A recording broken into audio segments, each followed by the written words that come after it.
बरोबर गाडीतही बसलो.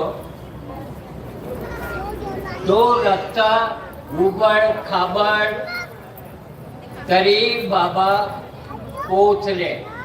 कुठं? तेलिंगखेडीच्या बगीच्यात.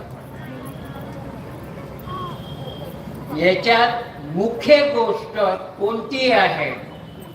बाबांनी काय मागितलं नाही, काही पैसे नाही मागितले. आपण जेवढं कमावलं तुमच्या आमच्या जवळ सगळ्यांना वाटून दिलं. भगवत कृपा. बाबाई मनाचे निवासस्थानी सेवक जायचा दुःख घेऊन.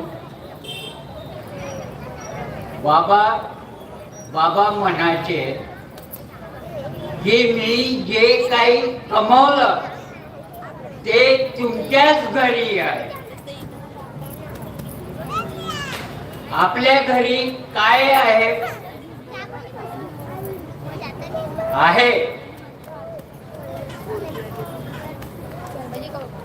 कृपा आहे.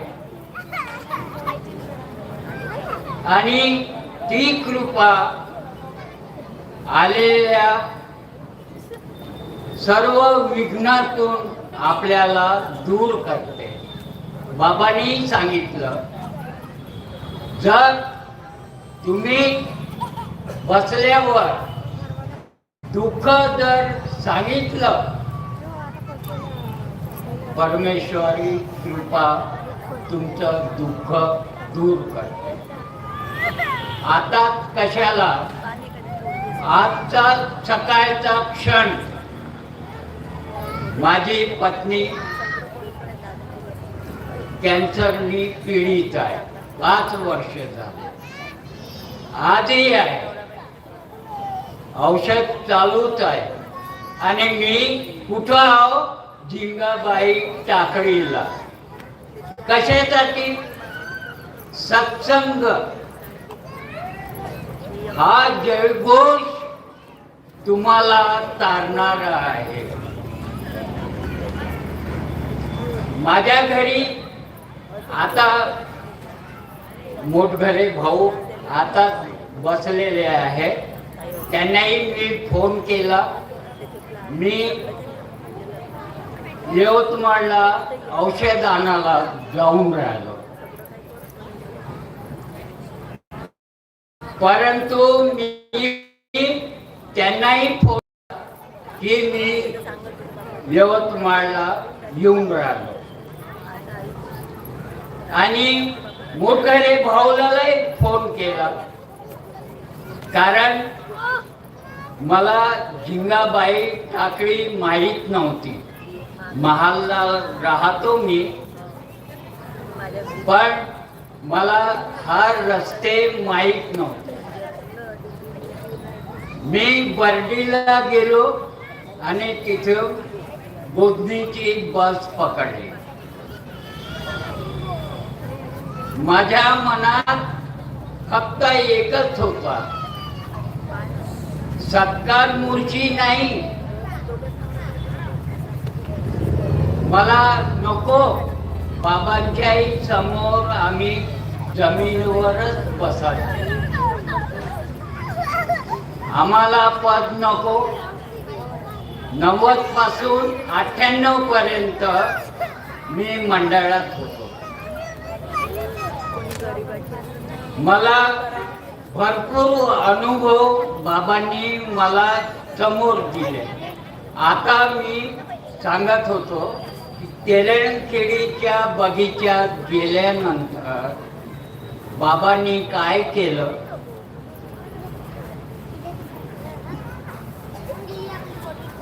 आपल्या खिशातून जे काही चहाचे पैसे होत होते तेवढे पैसे काढले आणि एका सेवकाला चहाचे पैसे द्यायला सांगितले.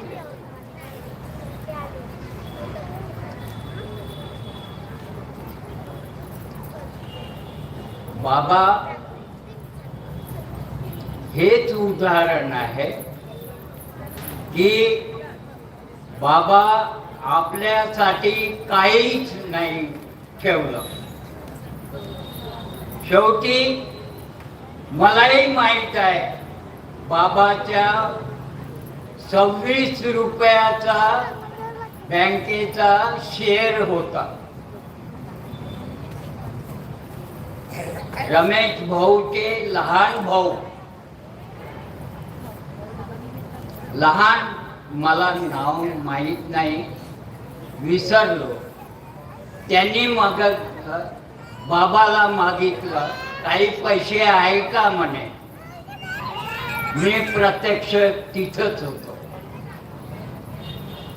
बाबा म्हणे माझा एक शेअर आहे 26 रुपयाचा, तो घेऊन घे, विड्रॉल कर आणि तू पैसे घेऊन घे. तर असे बाबा आपले होते. जो तुम्ही बोलता, पूजा करता, तर तिथंच परमेश्वर आहे. आता मी इथे आहो, माझी पत्नी काही औषध आणणारे ते गेले, हा समोर गेले, ते संध्याकाळपर्यंत माझ्या घरी औषध बरोबर पोहोचल. ही भगवत कृपा आहे.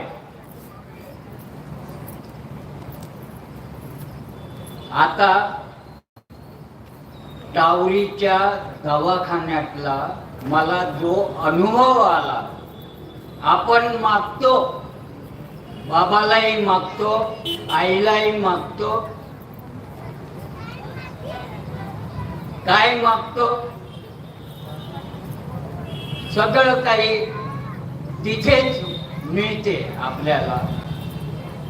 मी मागितलं बाबांची सेवा करण्याची संधी मिळाली पाहिजे. संधी केव्हा मिळाली? बाबा 96 तारीख माहित आहे, 96 वर्ष 3 तारीख. तर मलाही खूप चान्स मिळाला. रमेश भाऊने मला सांगितलं तुम्हाला बाबांचा डब्बा न्यायचा आहे. माझ्याजवळ सायकल होती, मी मिलमध्ये काम करत होतो तेव्हा. मी सायकलने बाबांच्या निवासस्थानी गेलो आणि मी पोचलो.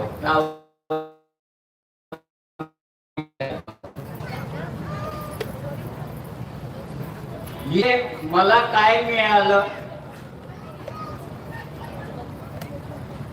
बाबांचं दर्शनही झालं आणि मला जे सांगायचं होतं तेही सांगितलं बाबांनी.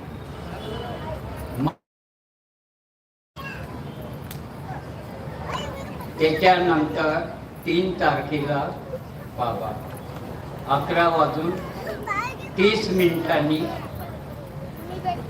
पण एका सेवकाचे शब्द खरे करणं हे बाबांचं काम होतं. काम कसं होतं? आपण म्हणतो ना बाबा आम्हाला मदत नाही करत, बाबा करतात, मदत करतात. मलाही मदत केली. मी बाबांची सेवा करण्याची संधी मागितली. मला ह्या रूपाने मला संधी मिळाली. मी 8 वाजेपर्यंत त्या दवाखान्यात होतो. मला संधी काय मिळाली? बाजूला गरीबदास कुंभारेचं भजनावली ठेवली होती. मला बाबांनी म्हटलं, पारधी होते तिथं, पारधी होते, बाबांच्या नेहमी सेवेमध्ये राहत होते. 10वीच्या दोघांना मला सांगितलं की बाबा तुम्हाला बोट दाखवून राहिले. मी समजलो नाही. त्या भजनाचं पुस्तक होतं ना, ते भजन मला मनाला लावले. पण मी पारधीला म्हटलं, बाबा मला भजन म्हणता नाहीये, तुम्हाला जसे म्हणता येईल. बाबाच्या भुशा शेजारी मी बसलो, टेबलवर बसलो आणि 3-4 भजन त्यांना म्हणून दाखवलं. तर ही सेवाच झाली ना, सेवाच झाली ना. आणि त्याच्यानंतर बाबा आपण म्हणतो उपस्थित आहे, बाबा आजही उपस्थित आहे. तर सत्संग हा बाबांनी सुरू केलेला हा आहे, सत्संग आहे. म्हणूनच आपल्याला त्याचा लाभ मिळते. एवढेच बोलून मी माझे विराम घेतो. नमस्कार.